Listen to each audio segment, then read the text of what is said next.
नमस्कार दोस्तों। बहुत समय पहले की बात है।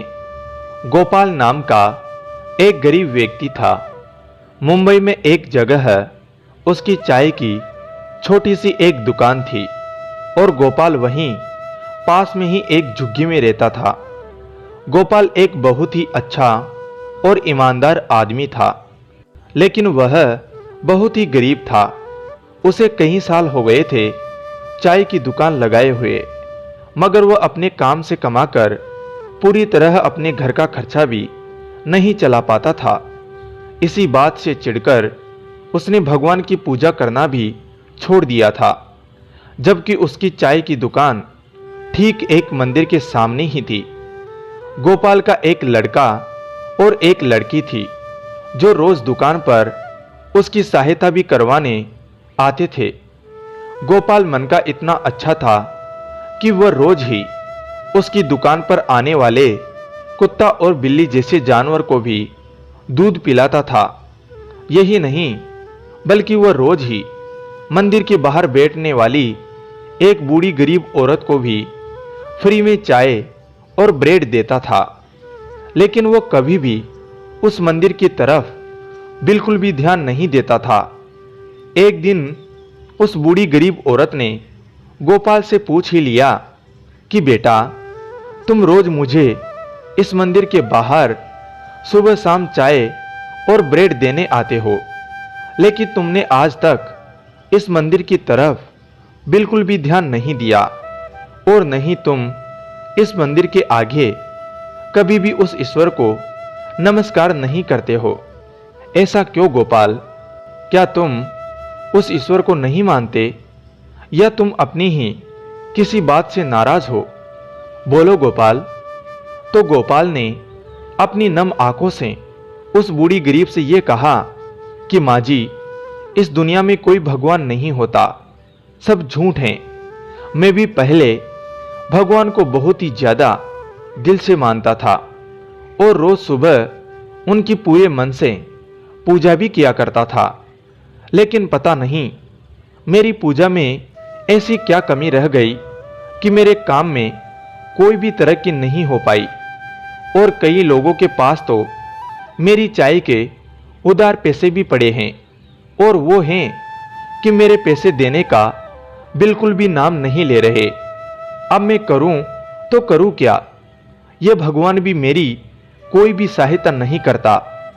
इतना कहकर जैसे ही गोपाल वहां से जाने लगा, वैसे ही उस बूढ़ी गरीब औरत ने गोपाल को रोकते हुए कहा कि बेटा, तुम चिंता मत करो।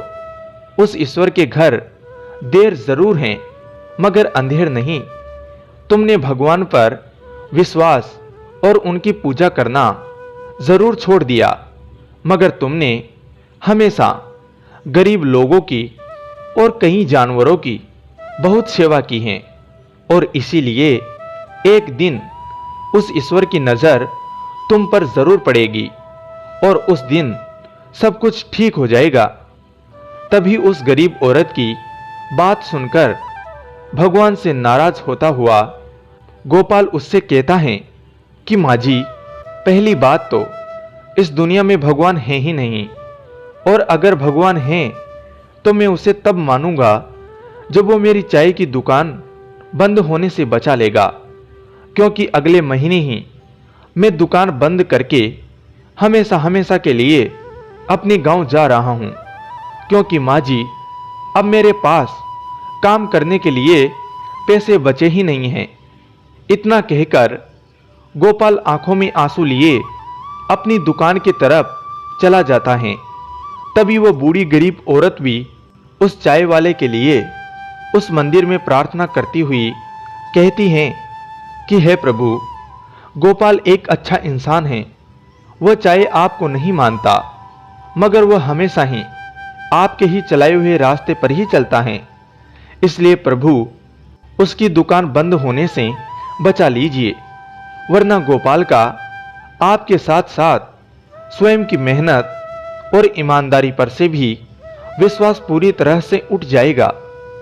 तभी कुछ ही दिनों के बाद शाम के समय गोपाल अपनी दुकान को हमेशा हमेशा के लिए हटा रहा था। वह दुकान गोपाल के पिताजी की थी। अब उसे मजबूरी में वहां से जाना पड़ रहा था।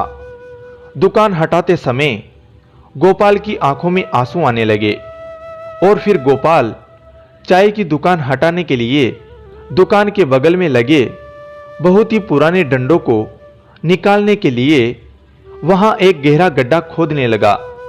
जैसे ही गोपाल ने गड्ढा खोदा, उसे वहां एक कठोर सी चीज दिखाई दी और जब उसने वह गड्ढा पूरी तरह से खोदा तो उसने वहां एक पीतल की पेटी देखी और जब गोपाल ने उस पेटी को खोला तो वो उसे देखकर बिल्कुल ही हैरान हो गया।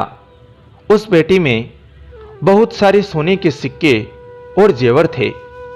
गोपाल को अपनी आंखों पर विश्वास नहीं हुआ तो उसने जल्दी से वो पेटी एक कपड़े में लपेटी और घर पर अपनी पत्नी के पास चला गया। उसकी पत्नी भी उस पेटी में इतना सोना देखकर हैरान हो गई।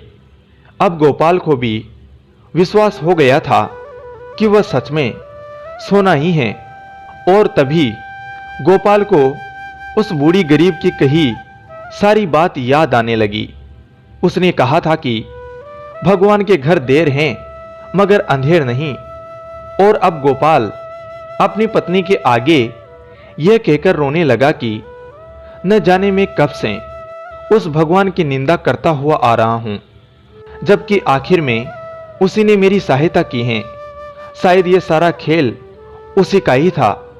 न मैं भगवान से नाराज होता, न ही मैं गांव जाने के लिए उस चाय की दुकान को हटाता, तो शायद मुझे यह सोना कभी नहीं मिलता।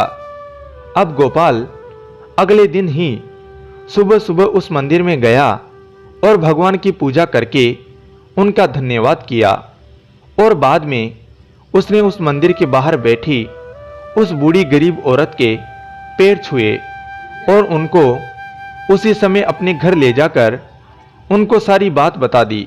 और उनसे गोपाल ने कहा कि माँ जी, आज से आप यहीं मेरे ही घर में रहेंगी। अब आपको मंदिर के बाहर बैठने की कोई भी ज़रूरत नहीं है। अब से आप मुझे अपना ही बेटा समझिए। यह सुनकर उस बूढ़ी गरीब औरत के भी आंखों में खुशी के आंसू आ गए। तो दोस्तों, ईश्वर के घर देर जरूर होती हैं मगर अंधेर कभी नहीं होती। इसलिए दोस्तों, हमें हमेशा उस ईश्वर पर पूरा विश्वास रखना चाहिए ताकि उस ईश्वर को भी हमारे विश्वास, कर्म और पूजा पाठ पर पूरा विश्वास हो। कहानी को अंत तक सुनने के लिए आपका धन्यवाद दोस्तों। फिर मिलूंगा एक नई कहानी के साथ। तब तक के लिए जय हिंद, जय भारत।